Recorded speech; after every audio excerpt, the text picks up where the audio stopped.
A mother in despair, two daughters left behind in an unimaginable place, and a secret that only time would reveal. In this video, you will find out how a simple act can change everything forever. Before we start, subscribe to the channel and leave your like to follow every detail of this intense story full of twists. Mother leaves two girls in an old well and years later discovers something unbelievable on television. The dawn seemed to have no end. A sharp wind roamed the village's alleys, dragging pieces of tile and sibling in the windows of the windows. Clara walked quickly, my heart to the jumps, and my head is seething with concern. In his arms, his twin daughters, who cried softly, the little faces wrapped in light cloths, barely protected them from the intense cold. Barefoot, Clara stepped on the cute mud of the road, each step more painful than the previous one. Still, it was still forward, taken by something stronger than discomfort, despair. Flashes of memories appeared like a blow. He saw in that tight kitchen, months earlier, when Vitor, her husband, dropped her bags on the floor and announced without excitement, "I can't stay. You and these children are too big for me." He immediately left, without looking back, abandoning her with overdue beads, crumbs without respite, and a cruel emptiness. At first, Clara tried to fight. He sewed to the neighbors, cleaned backyards, accepted any nozzle that appeared, but it never reached enough. First, they cut the light, then the water, and now even the candles were over. Hunger settled as a merciless guest, undermining the few energies left in her body. In facing the twins, so small and fragile, his chest was squeezed. Beautiful, though exhausted from crying so much, they did not know that every tear their mother felt an even bigger blame. That night, when the frost became unbearable and the shouts of the children echoed through the dark house, Clara took a resolution she never thought to experience.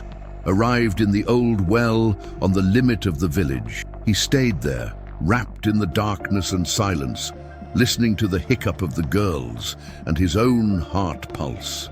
It had been years ago that well was dry, used by residents only as a point of haunting legends. He knelt on the edge, placing the twins in the background, over an aged tarpaulin covered with dirt and leaves, but perhaps damaged what could happen. "Forgive me," asked the almost inaudible voice, the tears burning on the cold face. "You deserve someone capable of giving a better future." One of the babies, the smallest, grabbed his finger, holding it firmly. This simple gesture almost made Clara give up, but she repeated to herself, "Don't look back." Stumbling, he stamped, while the girl's cry resonated at the bottom of the well, like a ghostly singing that mixed in the wind. Clara didn't look back. "If I did, I knew it would retreat." He fell into the mud, rose again, with his heart crushed. He disappeared in the total darkness, while on the horizon the dawn was announced, coloring the sky of a grayish tone. And plunged into the pitch, the two babies remained there alone, awaiting some help from above. The distant noise of a car hovered on empty street as Donna Teresa straightened the shabby, another common dawn in your routine. The simple kitchen, however, seemed cozy, heated by the oven where the newly prepared sweets baked slowly. Sugar and heat aromas took the environment, a contrast to the frost that dominated outside. While moving a pasta, Donna Teresa hummed an old melody, remembering her mother who had taught her to cook. For her, cooking was more than supportive. It was a way to relieve loneliness. The wide house had been silent since the husband had died. Now their days were populated only by the corner of birds that awakened early and the noise of pots. With the son still born, she joined some sweets in a bag and left, as always, towards the fair, carrying her cart where she sold the treats she produced. But there was something different that morning. A distant and weak cry broke into cold street. Donna Teresa stopped, frowning. In the beginning, he thought it was just the wind, but the sound was gaining sharpness. Hurriedly, she walked toward the old abandoned well, the heart throbbing hard. "Is anyone there?" whispered, staring at the mist that covered the alleys. As he approached and spying in there, he came across an unbelievable scene. 2 babies, so tiny and fragile, wrapped in fine tissues not suitable to protect them. "My God!" he exclaimed, terrified. It was shaking not only by the cold, but by the surprise. Without hesitation, he bent down and carefully pulled the girls out. The little ones cried louder as I felt the warmth of Teresa's hands. Both had cold skin, purplish lips. She grabbed them against her chest, trying to warm them up, setting the cloth better. "Calm down, angels, calm," said softly. He could not imagine the pain of those who had abandoned them, or the courage to make such an act. Without delay, she ran out, ignoring the candy cart. The hospital was far away, but she ran without thinking, driven by the urgency of saving those children. When he arrived, nurses and doctors promptly gave assistance. Music. Donna Teresa's house was simple and without luxury, and she was alone in her life. It also had no children. Still, something screamed inside her from the moment he saw the twins.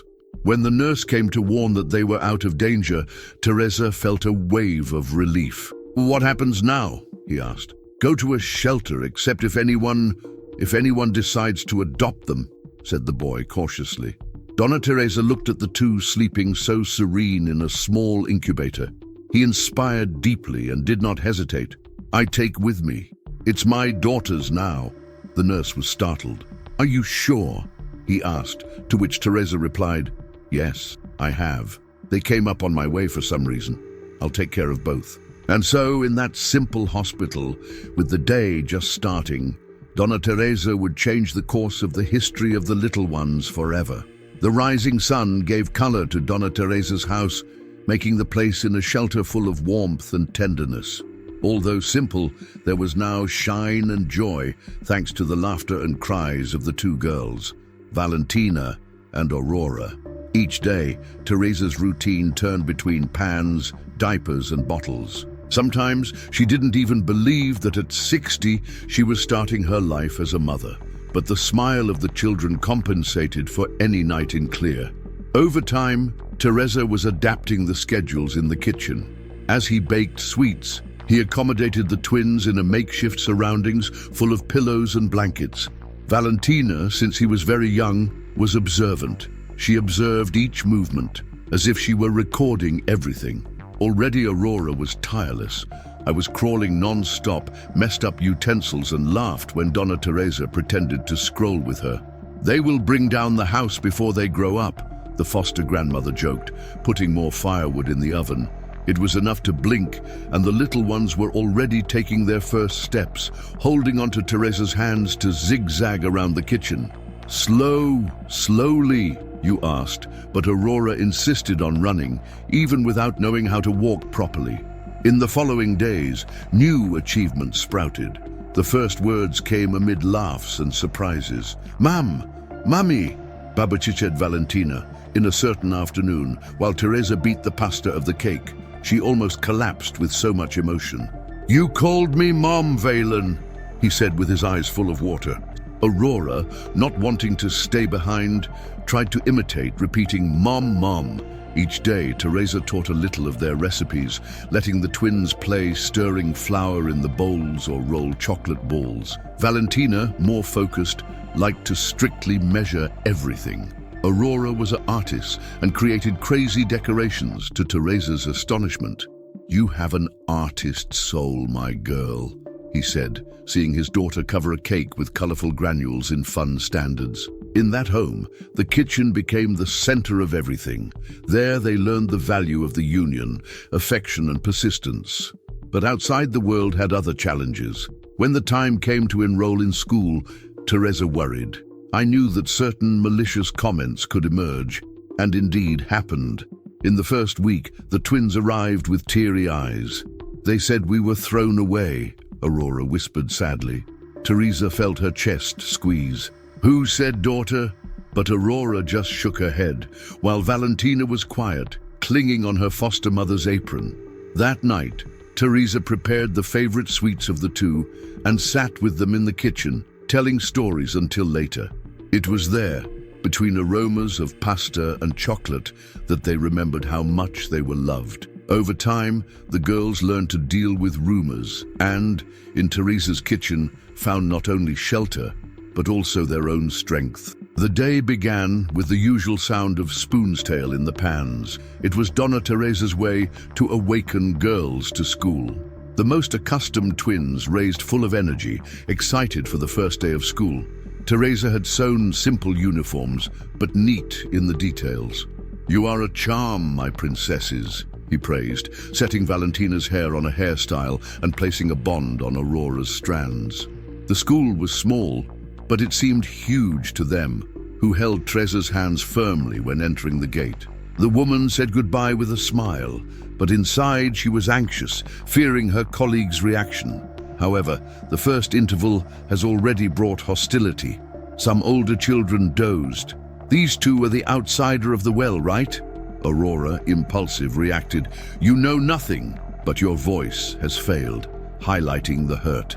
Valentina, always in hers, just squeezed her sister's hand, containing the tears. As they returned home, Teresa noticed something strange. Aurora went straight to the bedroom, while Valentina was silent in the room. "What happened, my daughters?" Teresa asked, setting himself next to them. Aurora shook her head. Already, Valentina muttered, "They know, Mother. You know we were abandoned."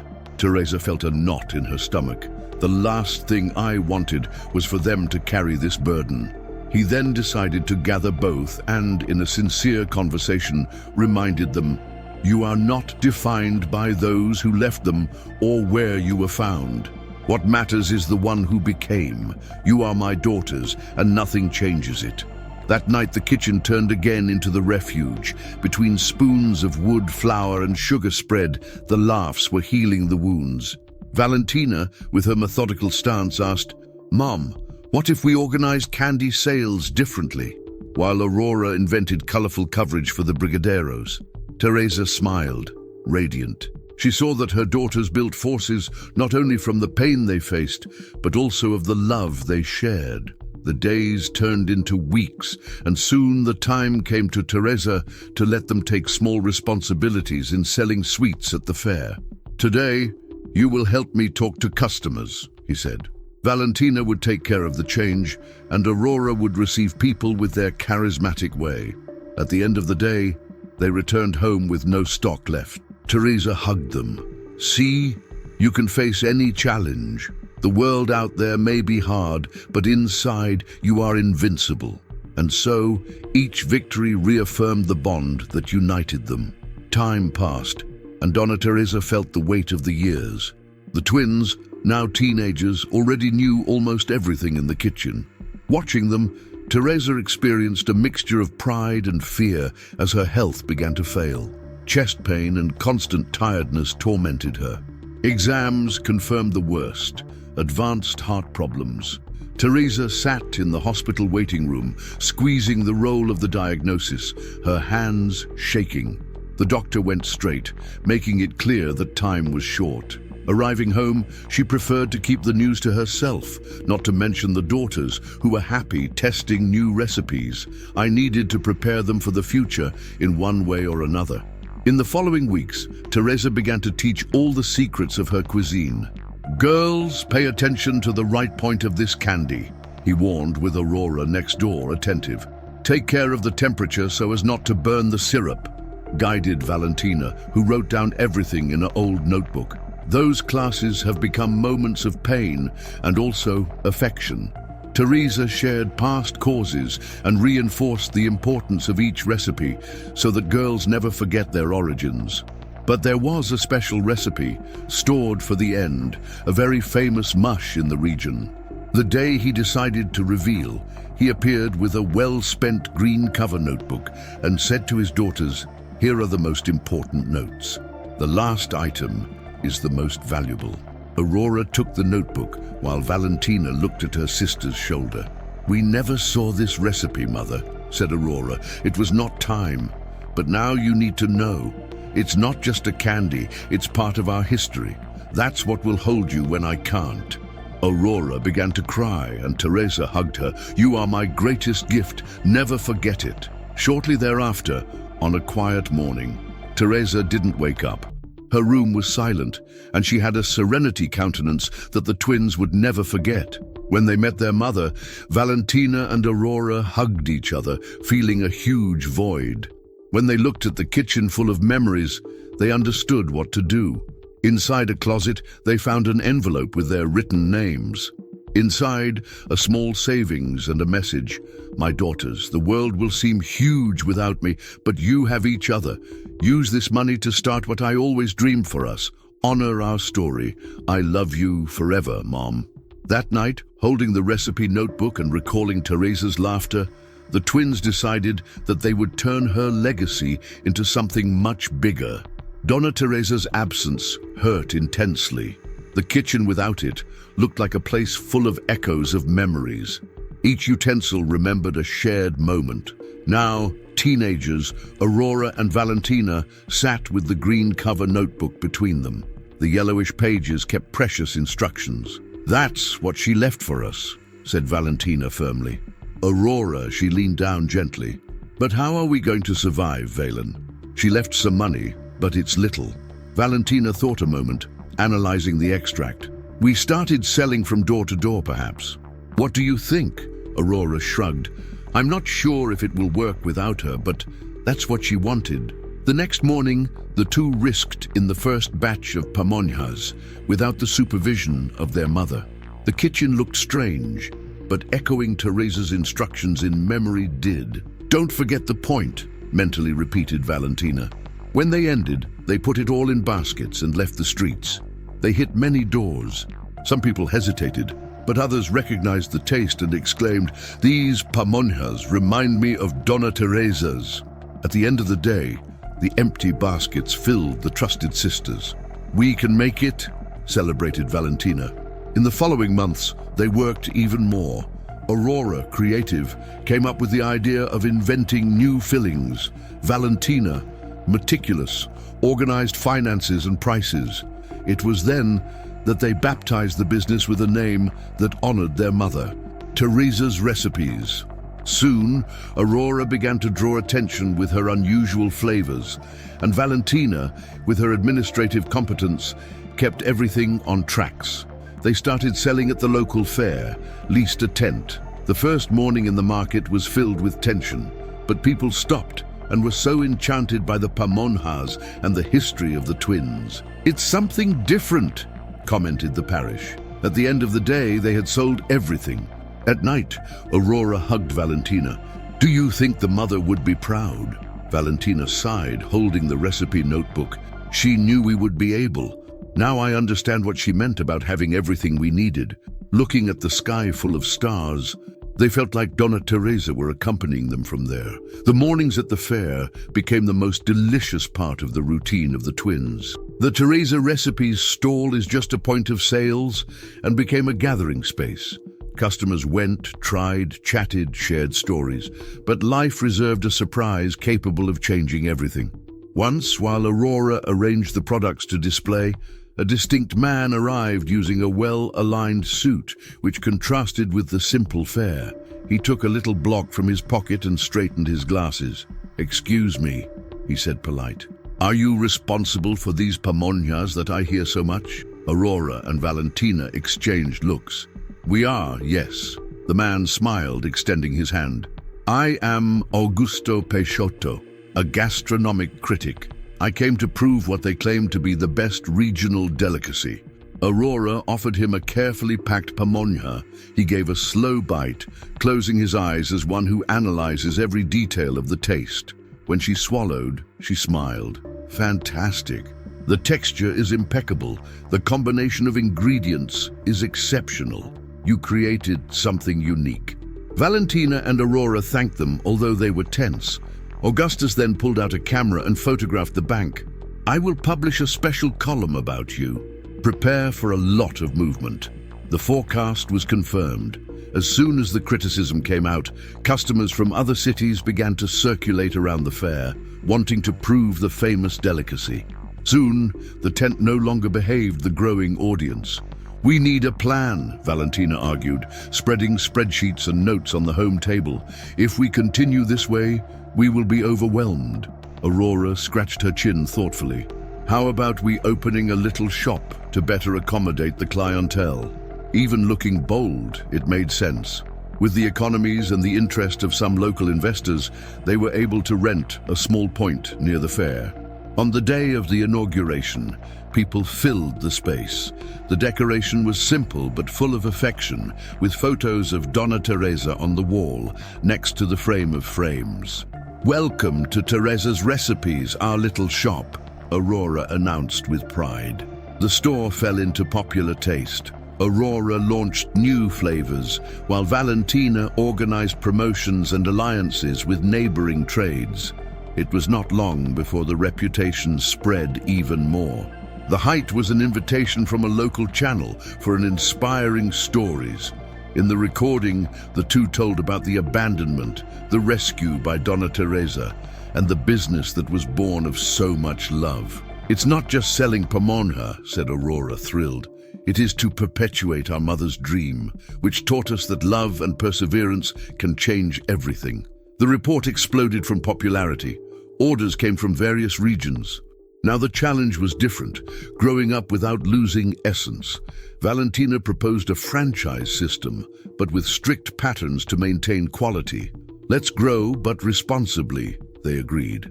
And so, the name Teresa Revenue began to gain national projection. The business expanded, but not without mishaps. They opened a second point in a neighboring city, then 10 more franchises. However, complaints arrived that some branches were serving products below the standard. The news spread, endangering the credibility the sisters had erected. "We can't let this happen," said Valentina, taking the lead to visit a store by store. Where they did not reach the required level, the contracts were broken. "It's hard, but necessary," she said. Aurora, "Mom would never accept that we bear her name." Despite the shaking, they went around. They launched new lines, taking advantage of Aurora's creativity, and Valentina structured courses in needy communities, teaching cooking. It was a way to connect even more to the public. "It is part of our origins to help those who need it," said Aurora while working on a social action. In the 5th year of expansion, the great milestone arrived, the opening of store number 40. At the event, customers, partners, and even artists attended, honoring the sisters who created everything almost from scratch. Valentina made a little speech.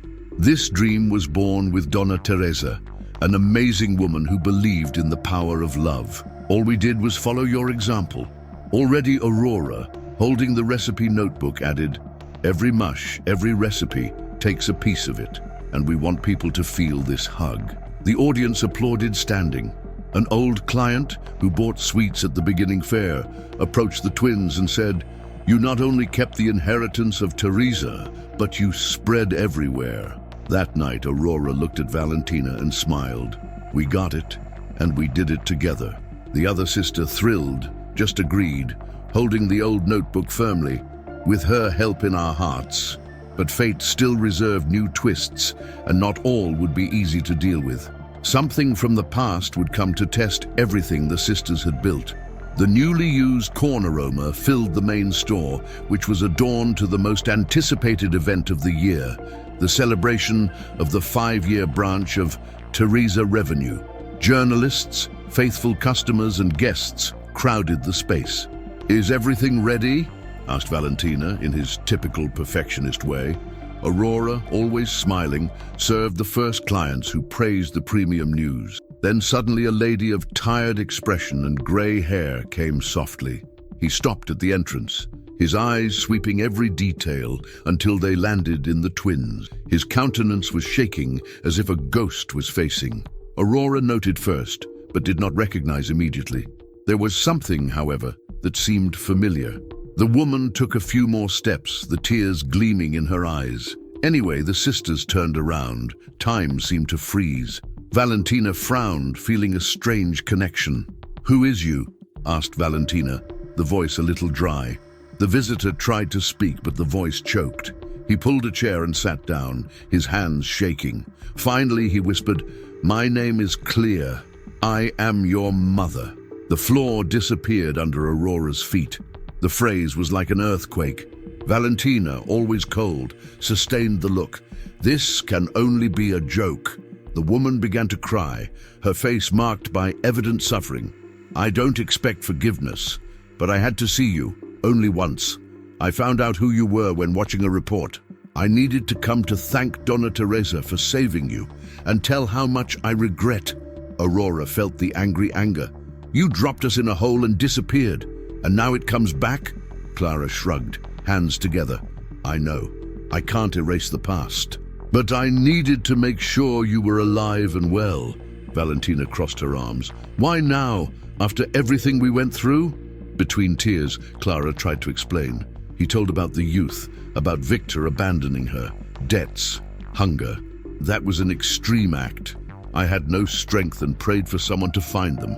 I know you must hate me, and I understand."